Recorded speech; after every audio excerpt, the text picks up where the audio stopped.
The relationship between the United States and the Philippines, to state the obvious, has very deep roots. We've had some rocky times, but the fact is it's a critical relationship from our perspective. I hope you feel the same way. And we have strong ties, including millions of Filipino Americans who are very proud of their ancestry and desperately want us to continue to have a strong relationship. And our foundations are strong in the U.S.-Philippine alliance, which is of critical importance. For decades, the alliance has strengthened both of us, I believe. And one of the things I want to talk about today is how we continue to strengthen that and work together on the things that are of greatest concern to you.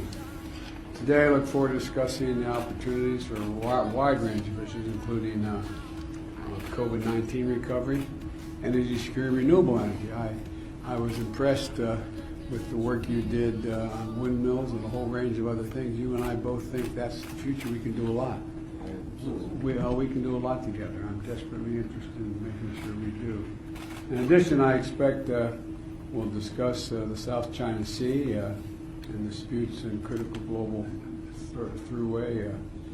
I've spent a lot of time with not only the President of China but others about the international waters and how they have to be respected, and we should talk about that a little bit, I hope. And we're also thank you for your position on the war against Ukraine and by Russia and how it's impacting energy prices and food prices. And we're working very hard to be able to do something about that. And so we want to talk about human rights, talk about a whole range of things, but I'm mainly interested to know what's on your mind and how we can continue to strengthen this relationship. And again, congratulations. Thank you, Mr. President, and thank you. We're very happy for the opportunity to meet with you despite the schedules that we both have to deal with. You came a little further than I did. Well, the relationship, the 100-plus-year-old relationship between the Philippines and the U.S. continues to evolve as we face the challenges of this new century and the events that we have been watching over the past few months. Really, so we have very much to discuss in terms of redefining, I suppose, in many ways. But the role of the United States in maintaining the peace in our region is something that is much appreciated by all the countries in the regions and the Philippines especially. We feel that we are especially fortunate because we have very strong foundation of a very long relationship and strong relationships on various facets, not only political, not only diplomatic, but also economic. And of course, there is the very large Filipino population that have chosen to live and make their lives here in the United States and have been very successful.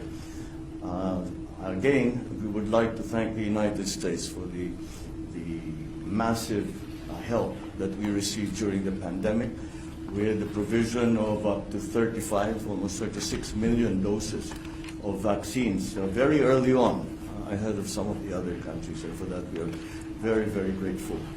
We continue to look to the United States for that continuing partnership and the maintenance of peace in our region. In terms of the geopolitical issues that we face in this day and age, the primary consideration of the Philippines and the guiding principle of the Philippine foreign policy is to encourage peace. And I hope that we will be able to discuss further the roles that our two countries will play together and individually as we continue down that road, maintaining peace despite all the complexities that have arisen in the past few months, I suppose. So thank you again, Mr. President, for making time to see us. We are your partners, we are your allies, we are your friends. And in like fashion, we have always considered the United States our partner, our ally, and our friend.